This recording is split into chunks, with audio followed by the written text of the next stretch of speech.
I love being a woman in science. I think we work really collaboratively as women in science. We naturally set up connections and our networks and build research groups that are very diverse and focus on lots of different questions, which I really enjoy.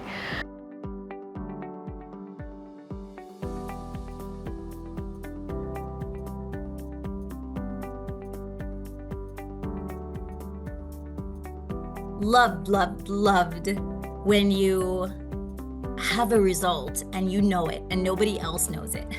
You know, it's just, you discovered this little thing in the universe and nobody else has, as far as you know, nobody else has seen it before. I thought that was amazing. It just felt fantastic to hold a little piece of science to yourself for a little bit before releasing it to the world. It is challenging when it comes to publication and grants because we know from empirical data that women are judged more harshly in grants and in publications. I feel like sometimes women in general lack a bit of confidence, or maybe, especially being here in Oxford, imposter syndrome is quite a big thing. It's really useful to have a lab full of supportive women, and obviously my supervisor, who is really, really supportive and inspirational as well. So my greatest supports have been my mentors and sponsors. I have been given fantastic opportunities by senior professors and mentors in the field, which have really accelerated my career and given me a platform from which I can be recognised. One of the most significant fundings I received was the IAEA Marie Curie Fellowship that has not only funded my studies in Oxford, but also given the opportunity and exposed many other similar women who are in the same field for their academic and professional journey as well. I've had many amazing female mentors that were researchers or even astronauts that helped me to get into the space of space, and I'm really grateful for that.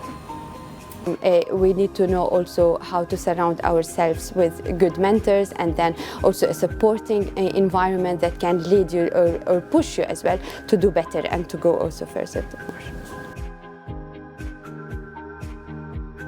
As for my biggest inspiration, I am deeply motivated by the women who came before us in STEM. Those who broke barriers, defined expectations, and paved the way for future generations. When it comes to inspiration, I think if we're talking also about women, I think everyone surrounding me in the lab basically can be an inspiration on a daily basis. I know that there is so many women who have exceeded in research world, and then they've won even Nobel Prize. But then at the same time, if we go to a smaller scale, it's mainly like every day the people that I work with, they are the people who also inspire. So my biggest inspiration in the science space is undoubtedly my mom, who was starting from when I was very little. Like, I grew up watching her be a scientist. I would sneak in and see how she's studying and how she's working. And she was just always so passionate and relentless in her pursuit of the science and of knowledge. If I could collaborate with anyone, it would probably be Barbara Belvisi, who is a scientist that runs her own private space company called Interstellar Lab, just because she's such an amazing leader and I would love to learn from her. Probably Marie Curie. She comes up a lot here, obviously, so it would be cool to see how her brain works, because I guess she came up with all these crazy ideas from nothing. Well, not from nothing, but in a time where a lot was unknown.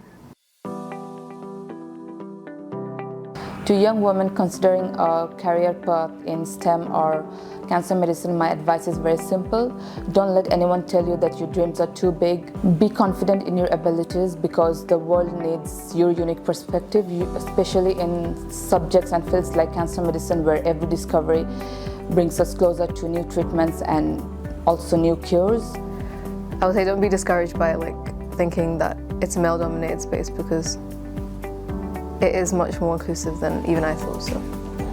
I think just not being afraid to speak up and ask questions to anyone around, and trying to make connections. Even if you think it's someone that's super high up in a field, go out and seek mentors and like ask questions, and don't be afraid to be too curious. So if we recognise diversity as a strength, then we're automatically going to put in those pillars to support that, to encourage people from different backgrounds to engage with science and to work in our teams, so that we have these strong, diverse teams answering exciting questions and bringing new treatments to the clinic, making novel discoveries and just making science a better place to be generally. Science is for everyone, and the future of STEM is brighter with more women leading the way. Let's push boundaries, ask bold questions, and make lasting impact together.